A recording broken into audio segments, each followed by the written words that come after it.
Okay, everybody, hold on to your chairs because we got some pretty exciting news today. We are going to be getting a massive update to probably one of the biggest and best Bannerlord mods out there. Yes, the Old Realms, aka the Warhammer Fantasy mod, is going to be receiving its biggest update yet, with tons of new features, brand new factions, an expansion to the map itself, improvements to the magic system, a brand new wandering adventure book that which pops up with cool events and stuff, as well as a brand new career mechanic which is basically magic for all the non-magic users. You'll actually feel like you're progressing as a warrior priest, a Brittonian knight serving the lady, and basically everything in between. So let's dive into the latest dev diary, because we also in this diary get an idea of when this update is going to be releasing, and it's probably sooner than you think. So just really quickly as well, for those of you who haven't really been following this mod or you've been waiting for an update, this is the Warhammer Fantasy mod that currently, as of right now, has in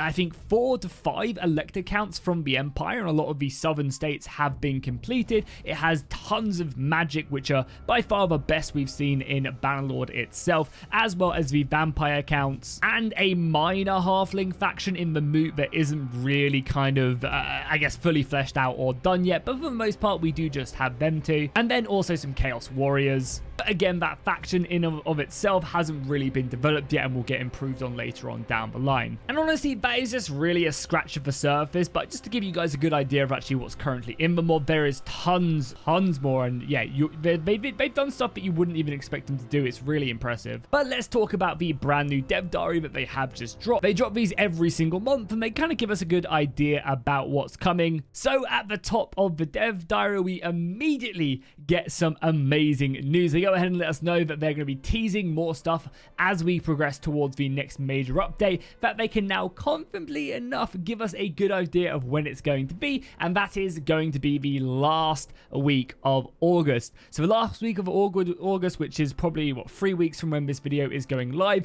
we are expecting the brand new update. I have also asked and been told by the developers that they are planning for it to go ahead and drop on the 1.2 version of Bannerlord, which is the current beta patch for Bannerlord. So hopefully, as long as the actual, the mod comes out of beta and there's nothing majorly messed up with the mod tools, we should progress on to the latest patch, which is going to be really good. 1.2 added a bunch of very good things, and just having the mod being the most up-to-date version of itself will just mean that it progresses, and it's the most stable it can possibly be. So yeah, really exciting. I think the last version that the Old Realms was on was like maybe 1.0. I don't think it got updated to 1.1, so the mod itself is quite outdated in that sense. So once again, I'm going to be really excited to see it get updated for 1.2. However, that is not all. That's not everything we get to see in this dev diary. So let's also go take a look at some of the other stuff that they have also been working on that is going to be making its way into this update. We go ahead and get a nice little look at some of the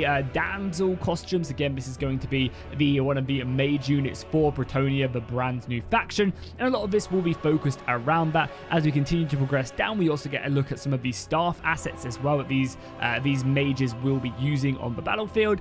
And then finally, as we get further and further down for the 3D asset stuff, we get a look at some of, the meat of the Brittonian roster. This is what it's going to be all about. We're going to wanting to be seeing these Brittonian knights charging into battle. Some of the campesins, so they're called for horse armor, as well as the lances. And these lances are going to be a big deal, I think, because later on as well in this video, or maybe it's the last dev diary, which I'll show off probably on your screen right now, we get a look at one of the lances for the career ability. And again, just having a Bannerlord spear compared to one of these monstrous units, I think will just take that scene from a 10 out of 10 to a 20 out of 10. Finally, when it comes to the 3D model side of things in this update, we also get a look at some of the pilgrim outfits as well. So these are going to be, again, some of the mid-tier infantry, I imagine, with the foot squires probably being the strongest units that Brittonia can bring to bear. there. But these are going to be some of your holy units. And again, they look very, very cool. Nothing to, nothing to write home about. I'm sure we're going to make for a very decent frontline unit. And again, in Total War Warhammer, the Battle Pilgrims actually have pretty large scale shields. So depending on the weaponry we actually get given, this could be a very dependable frontline unit. Now, as we make our way down, we move on to the environment section of this update. And again, this is going to be pretty important because one of the biggest things I think when it does come to Bannerlord mods is always about trying to avoid breaking your immersion. It's always about trying to avoid having that phase where you go into a settlement or you go in to buy some armor and it's just Bannerlord, and then immediately you're taken back to playing Bannerlord. Whereas the more cities we actually get, and the more of these cities that can be sieged and fought over, it just, again, completely removes that immersion breaking factor. And it's amazing to see there are already so many of these already in the actual mod itself. But again, there's a lot of cities, so that means you're going to have to create a lot of these. And they're, they do not take they do not take a short amount of time. These are huge projects, having to make sure the AI can handle them, and then setting up the siege stuff. So when you're attacking the city, how does that work? Sorting out bugs, crashes. So they take a long time, let alone obviously creating all these custom assets. Everything you're looking at is custom made. The buildings, the walls, the the art, the small wheelbarrows, the pots, everything like that. If they even told me on a live stream once that they custom make the boxes that go in these scenes. Again, it's so impressive that the level of detail they go to. It's really awesome. And again, we also get a final look as well at some of the other ones, and we also get our first look as well at some of the Brittonian castles that are going to be making their way onto the campaign map. And from what I remember, I think originally, again, I could be wrong in this, but I'm pretty sure one of the previous dev diaries, they said that Brittonia was going to mainly be focused around 2 of the Brittonian Lord factions. But I think since that update, they have now said that they're planning on adding in 4 different Brittonian factions. Again, it's between 2 and 4 that we're going to be getting in this update. I'm sure someone can correct me down below in the comments if I'm wrong, and I can always heart that comment so that you guys get a good idea about exactly what we'll be getting. Yeah, I think they said that they're planning on increasing it to 4 people, or 4 factions for Brittonia, which will be very good. A lot of map expansion right there, but obviously a lot more work. Again, the Brittonian cities look great, and we also get a look at some of the Brittonian villages. These will be really fun. You could probably get away with putting in a lot of the vanilla Bannerlord villages because, again, how much they're medieval villages, it all kind of fits in. But again, going that extra step of just cutting out that immersion breaking stuff, I think just makes it so much better. And hopefully they continue to add in more reasons to go to these villages. We say this every single time with Bannerlord. There's always beautiful assets, but a lot of the time you don't get to experience them, don't get to see them as much. So again, hopefully there is more, that they can add on in the future, so we can actually go ahead and utilize these Brittonian villages and other amazing assets actually go to keeps and castles. And they have, a lot of the time there are, quests and other stuff that they've implemented for a reason for you to actually go there. But yeah, more of that stuff would be amazing.